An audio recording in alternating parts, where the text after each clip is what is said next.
आज सिर्फ एक रिश्ता नहीं टूटा, बल्कि एक ऐसी औरत का असली चेहरा पूरी दुनिया के सामने बेनकाब हो गया, जिसने अपनी नफरत में इंसानियत की हर हद पार कर दी। जिस सच को सालों तक झूठ के पर्दे में छुपाया गया था, आज उसी सच ने पूरे खानदान की नींव हिला दी। जैसे ही जायशा ने सबके सामने शेरी की असलियत उजागर की, सुफियान और सोहा का रिश्ता उसी पल बिखर गया। लेकिन किसी ने यह नहीं सोचा था कि इस सच की कीमत जायशा को अपने खून से चुकानी पड़ेगी। शेरी ने गुस्से में ऐसा जानलेवा हमला किया कि पूरे घर में चीखें गूंज उठीं। अब मामला सिर्फ रिश्तों का नहीं रहा, अब फैसला इंसाफ करेगा कि जीत सच की होगी या नफरत की। सुफियान और सोहा की मंगनी की रस्म पूरे शोर गुल, खुशियों और दुआओं के माहौल में चल रही थी। हर तरफ मुस्कुराते चेहरे थे, मेहमान मुबारकबाद दे रहे थे और दोनों परिवार इस रिश्ते को अपनी सबसे बड़ी खुशी समझ रहे थे। शेरी के चेहरे पर भी एक अजीब सी जीत की मुस्कान थी। उसे पूरा यकीन था कि उसकी रची हुई हर चाल कामयाब हो चुकी है। वह अपने दिल में यही सोच रही थी कि आज के बाद सुफियान हमेशा के लिए सोहा का हो जाएगा और जायशा की मोहब्बत हमेशा के लिए हार जाएगी। मगर किस्मत ने उसके लिए बिल्कुल अलग फैसला लिख रखा था।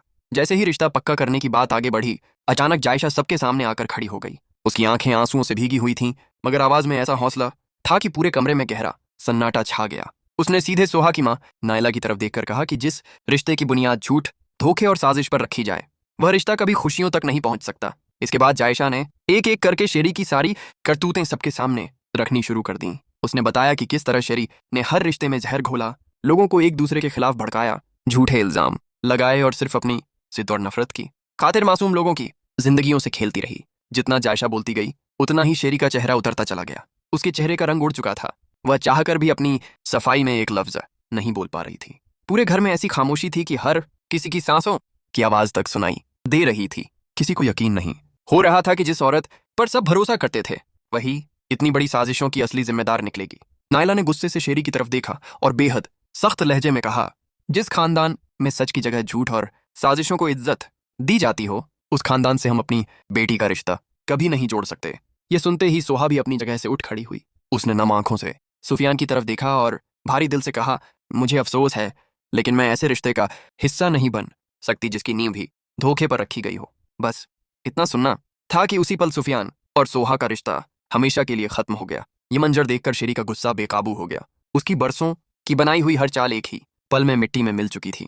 जिस जीत का उसने सपना देखा था, वही उसकी सबसे बड़ी शिकस्त बन चुकी थी। उसकी आंखों में अब सिर्फ एक ही चेहरा था, और वह था जायशा का। जायशा जैसे ही कमरे से बाहर निकली, शेरी उसके पीछे पीछे पहुंच गई। उसकी आंखों में इंतकाम की आग भड़क रही थी। उसने दहाड़ते हुए कहा, अगर तुमने मेरी खुशियां बर्बाद की हैं, तो मैं तुम्हें चैन से जीने भी नहीं दूंगी। जायशा कुछ समझ पाती उससे पहले ही शेरी ने पास रखा भारी फूलदान दोनों हाथों से उठाया और पूरी ताकत के साथ उसके सिर पर दे मारा। एक दिल दहला देने वाली चीख पूरे घर में गूंज उठी। फूलदान के टुकड़े फर्श पर बिखर गए। जायशा का सिर बुरी तरह जख्मी हो चुका था। खून तेजी से बहने लगा। उसकी आंखों की रोशनी धुंधली पड़ने लगी और अगले ही पल वह बेहोश होकर जमीन पर गिर पड़ी। चीख सुनते ही घर के हर कोने से लोग दौड़ते हुए वहां पहुंचे। किसी ने अपनी जिंदगी में ऐसा खौफनाक मंजर नहीं देखा था। सुफियान की तो जैसे सांसें ही रुक गईं।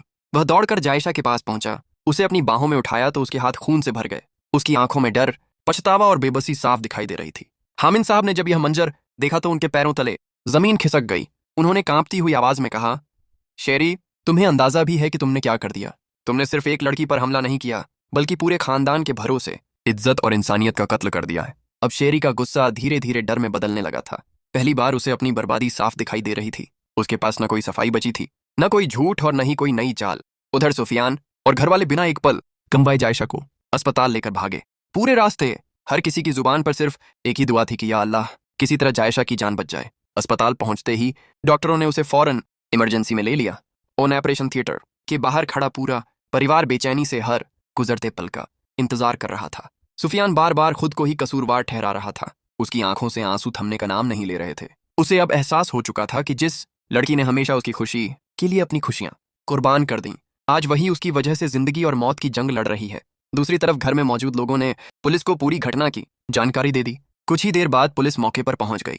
हर गवाह ने एक ही बयान दिया कि शेरी ने गुस्से में आकर जायशा पर जानलेवा हमला किया है।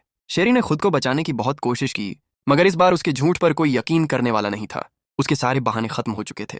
पुलिस इंस्पेक्टर आगे बढ़ा और सख्त लहजे में बोला, शेरी, आपको जान से मारने की कोशिश के जुर्म में गिरफ्तार किया जाता है। इतना सुनते ही पुलिस ने उसके हाथों में हथकड़ियां डाल दी। जिस औरत ने हमेशा दूसरों की आंखों में आंसू दिए थे, आज वही खुद बेबस होकर पुलिस की गाड़ी में बैठाई जा रही थी। उसका घमंड, उसकी नफरत और उसका हर झूठ उसी पल टूट कर बिखर चुका था। कुछ देर बाद अस्पताल से डॉक्टर बाहर आए। पूरा परिवार सांस रोके उनकी तरफ देखने लगा।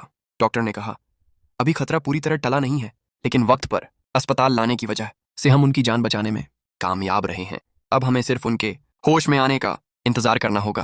ये सुनते ही पूरे परिवार ने राहत की सांस ली। सुफियान की आंखों से आंसू बह निकले। उसने आसमान की तरफ देखकर अल्लाह का शुक्र अदा किया और दिल ही दिल में यह वादा किया कि अब वह हर हाल में जायशा का साथ देगा और उसे कभी अकेला नहीं छोड़ेगा।